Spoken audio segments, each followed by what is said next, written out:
Now we're going to go on to the katakana line. Again, it's the same characters, just slightly different. For example, this is the hiragana a, this is the katakana a.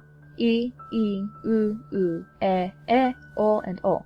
You can already see it's kind of similar, but still very different. So let's start with a. It goes across, with a little hook, goes down like that. And it does show a little bit up. It is not that, it is that. Next you have E, it goes diagonally down with a little curve, and then straight down. Next you have U, down, down, across, so you make a little curved 7. Next is E, which is one line across, one short line down, and one longer line over across at the bottom. Then you have O, one straight line down with a hook, and then one curved diagonal line. Next you have Ka, Ki, Ku, Ke, Ko. So Ka looks exactly like the hiragana Ka, except it is more rigid. So one line down, one line across, straight edge rather than a curved one, a hook at the bottom, and no line at the top. Next you have Ki, which also looks almost exactly like its predecessor, except it doesn't have a little fancy bit at the end. It just goes straight across and then down diagonally, and that is Ki. Next you have Ku. It goes across, across, and across. So you make a line and you add a 7 to it. Next you have Se. Oh, not Se. I'm sorry. Next you have Ke. I was reading the wrong one. It goes across, straight, and then across again, another diagonal. Next you have Ko, which is just like this Ko, except it has a connecting line. It goes across and down, and it goes across. Now this does not pass, does not continue, it just stops. Next you have Sa. Goes across, goes down, and it goes down with a little curve. Then Shi. It starts at the bottom and it goes up, and then it has 2 lines. Okay? Whereas Tsu starts at the top and it goes down and it has 2 lines. That's the only difference. Next is Su. It makes sort of a 7, and then it has a little line. Next is Se. It looks almost exactly like the hiragana, but it is 2 strokes instead of 3. So it goes straight across, it hooks, goes down, and it just goes straight out. And then So. It starts at the top with a little hook, goes down, and has a little line. So it's also important to know that for N, So and N have the same situation as Shi and Tsu. Okay? So next we have the Ta line. Just like the Ku, the Ta starts off with a line, add a little 7, and then you just add a little line connecting. Ta. Make sure that this line is a little bit longer. That way it looks more like the character. Then you have Chi, sort of a diagonal, straight across, and a little bit curved. Then you have Tsu. Now remember how this one started at the bottom? Tsu is going to start at the top. Hook, down, and 2 lines. Also notice how there is a different direction. Whereas this goes mostly horizontal, this goes mostly vertical. Next is Te. 2 straight lines, the bottom one is longer than the top, and 1 curved line. Then you have To. 1 straight line down, and 1 diagonal line across. Next you have the Na line. Straight across, and a little bit curved. Then you have Ni, which, if you know the numbering system for Japanese or Chinese, it is the exact same as the letter 2. The letter 2 in Japanese is also pronounced Ni. So the kanji for Ni is 2 lines, and the katakana for Ni is 2 lines. So it makes it a little bit easier to remember. 2 lines. The bottom one is always longer than the top one.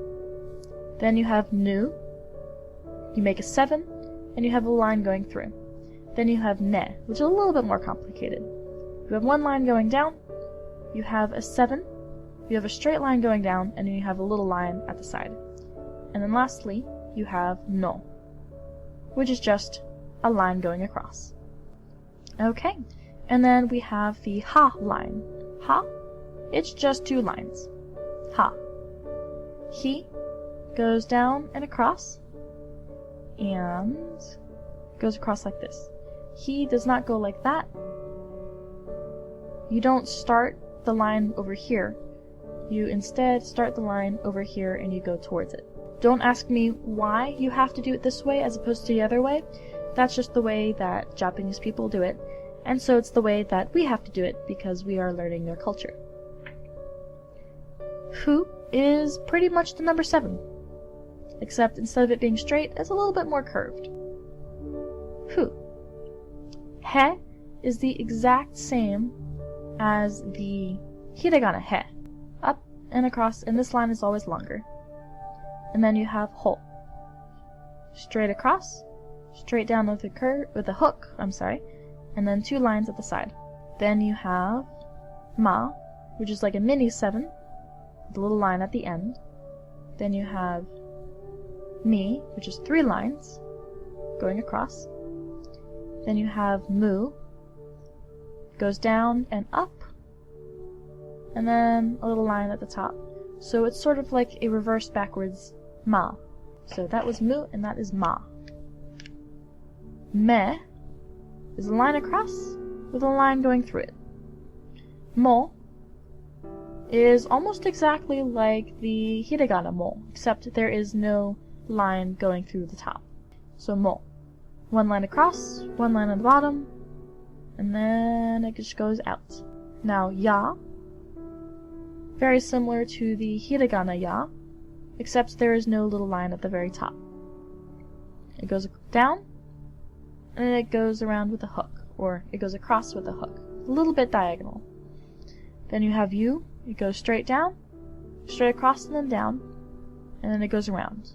Now there's a reason why I emphasized on the ko that it doesn't go past this area, because if it does, then it is a you. So it's a completely different character, and you do not want to get those two mixed up.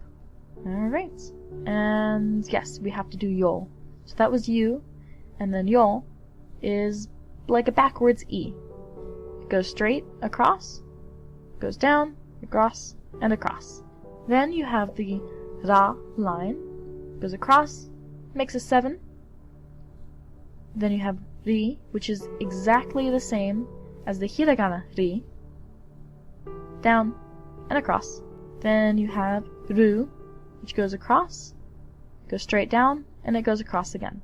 You have re, which is the same as the ru, except without this little line, which is down and across. And then you have ro, which is basically just a box. But you do have to write it in the exact same way as I just did. Going down, and then across in 1 stroke. So there's 1, 2, 3. Then you have wa, which goes down and across. Then you have o, across and curved down with a little line. And then you have n. Like I said earlier, make sure to distinguish n and so. So so is written like that. N is written like that. And those are the hiragana and katakana characters. In case anybody was curious at all, this is how I write my name in hiragana and katakana. We're going to start with the hiragana chart. And to write Maya, it starts with ma, across, across, down with a loop. I add an e, so ma, e, and then ya. These 4 names are never... why isn't this writing? 4 names are never written in hiragana. Even Japanese names aren't really written in hiragana. They're mostly written in kanji.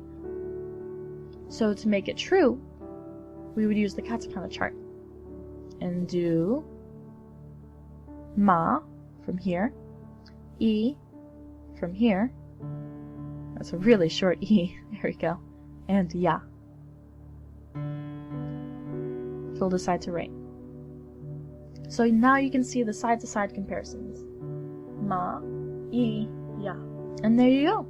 That is the Hiragana versus the Katakana charts, or how to write the Hiragana, and Katakana charts. If you have any questions, or if you want to try writing this on your own, I would love to see you guys write your own Hiragana and Katakana charts. I hope it was a good learning experience for you. I hope that my explanations of how to write it made sense. And I hope that you guys are able to use this in the future. Thank you guys for watching. Stay tuned for the next episode where we will actually start talking on how to speak Japanese, greetings, how to greet somebody, and how to say your name. Thank you guys for watching. Stay tuned for the very next episode, and I'll see you guys later. Bye-bye!